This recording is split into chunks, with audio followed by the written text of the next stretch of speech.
নমস্কার বন্ধুরা, আজ শেয়ার করছি একদম অন্যরকম সজনে ডাঁটার একটি recipe. Rupa's simple and daily লাইফের আবার একটা নতুন পর্বে সবাইকে স্বাগত। এই সিজনে সজনে ডাঁটার অনেক রকমের রেসিপি আপনারা খেয়েছেন, তবে এই রেসিপিটি একটু অন্যরকম। এই গরমে মুখের রুচি ফেরাতে একবার ট্রাই করে দেখতে পারেন। দারুণ স্বাদের একটি সহজ রেসিপি। তাহলে চলুন শুরু করি রেসিপিটা।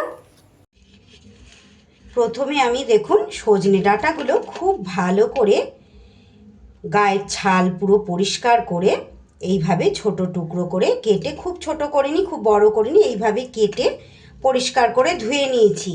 আর আপনারা হয়তো লক্ষ্য করছেন বন্ধুরা, সজনে ডাঁটাগুলো একটু কিন্তু মোটা মোটা আছে। এই রেসিপি কিন্তু কচি সজনে ডাঁটা দিয়ে একদমই খেতে ভালো হয় না। এই রকম একটু দানা হয়ে গেলে ভেতরে, সেই ডাঁটাটাই কিন্তু এই রেসিপি খেতে ভালো লাগে। তাই ওই রকম ধরনের ডাঁটাই আমি নিয়েছি। ডাঁটা সুন্দর করে কেটে ধুয়ে পরিষ্কার করে নিয়েছি। এবার চলুন রেসিপি শুরু করি। প্রথমে কড়াই বসিয়ে কড়াইতে আমি দিয়ে দিচ্ছি, এখানে দেখুন 1 চামচের একটু কম পোস্ত, আর তারই সাথে দিয়ে দেব ওই রকম একই পরিমাণ 1 চামচের একটু কম সাদা তিল। যেহেতু সজনে ডাঁটার পরিমাণটা আমার খুব একটা বেশি না, তাই সেই রকম আন্দাজেই কিন্তু আমি তিল আর পোস্তটা নিলাম। এই তিল আর পোস্তটা একটু হালকা করে কড়াই নাড়াচাড়া করে নেব। বেশ মুচমুচে ভাব যেই হবে আর হালকা গন্ধ বেরোবে, তখনই কিন্তু এটা বন্ধ করে দিতে হবে। যেই পুটপুট করে হালকা শব্দ হয়েছে তখনই কিন্তু আমি এটা নামিয়ে রেখেছি। এইবার কড়াইয়ের মধ্যে অল্প পরিমাণ আমি দিয়ে দিলাম জল। এই জলের মধ্যে সজনে ডাঁটাগুলো দিয়ে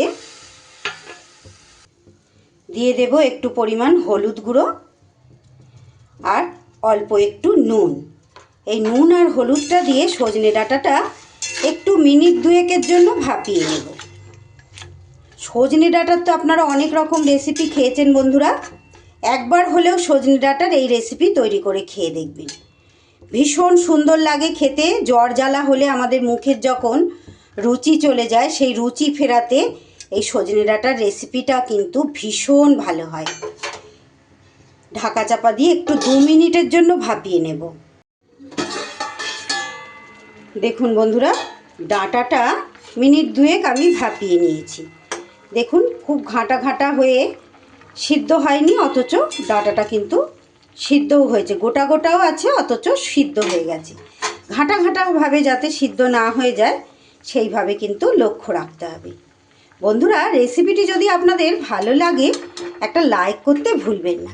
ছোট একটা কমেন্ট করে জানিয়ে যাবেন ভিডিও শেষে কেমন লাগলো। খুব সহজ একটা, খুব অল্প সময়ে হয়ে যায় একটা রেসিপি আমি শেয়ার করছি, কিন্তু খেতে সত্যি ভীষণ ভালো। যে সকল বন্ধুরা আজ প্রথম এসেছেন আমার চ্যানেলে, যদি রেসিপিটা ভালো লাগে আমার চ্যানেলটা সাবস্ক্রাইব করে দেওয়ার অনুরোধ রইল। আর ফেসবুক পেজ থেকে দেখে থাকলে আমার পেজটা ফলো করার অনুরোধ রইল। ডাঁটাগুলো এইভাবে 2 মিনিট ভাপিয়ে নিলেই হয়ে যাবে।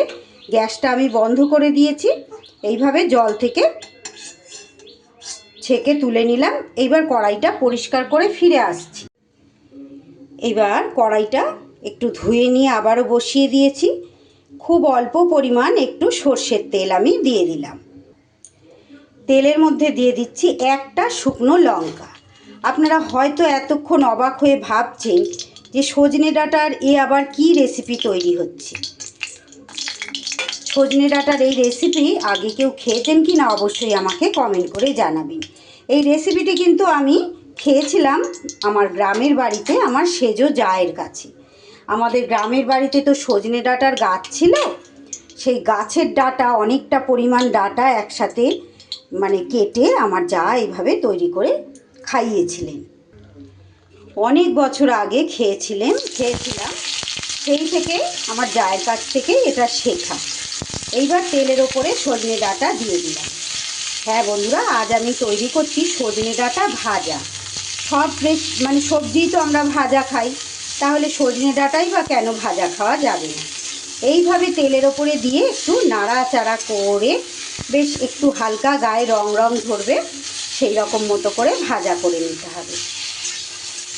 আমার চ্যানেলে নতুন বন্ধু, পুরনো বন্ধু সব বন্ধুদের জন্য অনেক অনেক ভালোবাসা, অনেক শুভকামনা আর অসংখ্য ধন্যবাদ। যে সকল বন্ধুরা প্রত্যেক দিন আমার সঙ্গে থেকে আমার রেসিপিগুলো দেখেন। এইভাবে মিনিট দুয়েক ধরে নাড়িয়ে চাড়িয়ে ভেজে নিতে হবে। খুব সুস্বাদু বন্ধুরা, এইভাবে একদিন তৈরি করে খেয়ে দেখবেন। এখন তো প্রচুর পরিমাণে সজনে ডাঁটা পাওয়া যাচ্ছে, আর এই সময় বাজারে কিন্তু সজনে ডাঁটার দামটাও অনেকটাই কম। তাই একটু বেশি পরিমাণে কেটে নিয়ে এইভাবে কিন্তু সজনে ডাঁটা এই ভাজা রেসিপি আপনারা করে নিতেই পারেন। খুব ভালো লাগে খেতে। অবশ্যই একবার ট্রাই করে দেখবেন, না ট্রাই করলে তো আপনারা বুঝতে পারবেন না। দেখুন, একটু গ্যাসটা কমিয়ে 1.5-2 মিনিট এরকম নাড়াচাড়া করলেই হালকা হালকা ডাঁটাটা আমার ভাজা হয়ে গেছে। এইবার আমি এই পর্যায়ে দিয়ে দেব নুন। দিয়ে তো আমি সিদ্ধ করেই নিয়েছি, নুন দেওয়ার আর দরকার নেই। এইবার এখানে আমি দিয়ে দিচ্ছি অল্প পরিমাণ একটু চিলি ফ্লেক্স। যদিও আমার যা এখানে শুকনো লঙ্কা বাটা ব্যবহার করতেন, তা শুকনো লঙ্কা বাটাটা তো আর আমাদের খাওয়া হয় না, সেটা নেইও।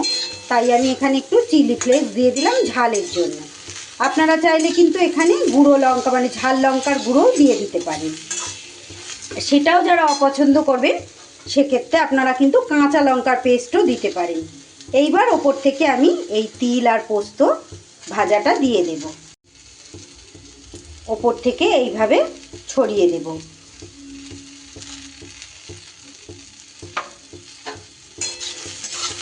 দিয়ে এইভাবে একটু মিশিয়ে নিলেই কিন্তু হয়ে যাবে। এই তিল আর পোস্তটা মুখে পড়বে, আর এই ডাঁটাটা চিবিয়ে চিবিয়ে খেতে কী যে ভালো লাগে। আমার মতো যারা ডাঁটা খেতে ভালোবাসেন তাদের কাছে তো একদম অমৃত সমান লাগবে। এটা কিন্তু আর কিছুই করার নেই, আমার ডাঁটা সজনে ডাঁটা ভাজা কিন্তু একদম রেডি। ব্যাস, এইবার গরম গরম ভাতের পাতে ডালের সাথে আপনারা পরিবেশন করে দিন, ভীষণ সুন্দর খেতে লাগবে। রেসিপিটি ভালো লাগলে একটা লাইক, কমেন্ট, শেয়ার ও সাবস্ক্রাইব করতে ভুলবেন না। তাহলে বন্ধুরা, একদম অতি সহজ আমার এই সজনে ডাঁটার রেসিপিটি কেমন লাগলো সেটাও জানাতে কিন্তু ভুলবেন না। ভালো লাগলে একটু শেয়ার করে দেবেন। আজকের মতো তাহলে বিদায় নিচ্ছি, আবার ফিরে আসছি আগামী দিন এমনই কোনো সহজ রেসিপির সাথে। ততক্ষণ আপনারা সবাই ভালো থাকুন, সুস্থ থাকুন। সকলকে অসংখ্য ধন্যবাদ এতটা সময় আমার সঙ্গে থাকার জন্য।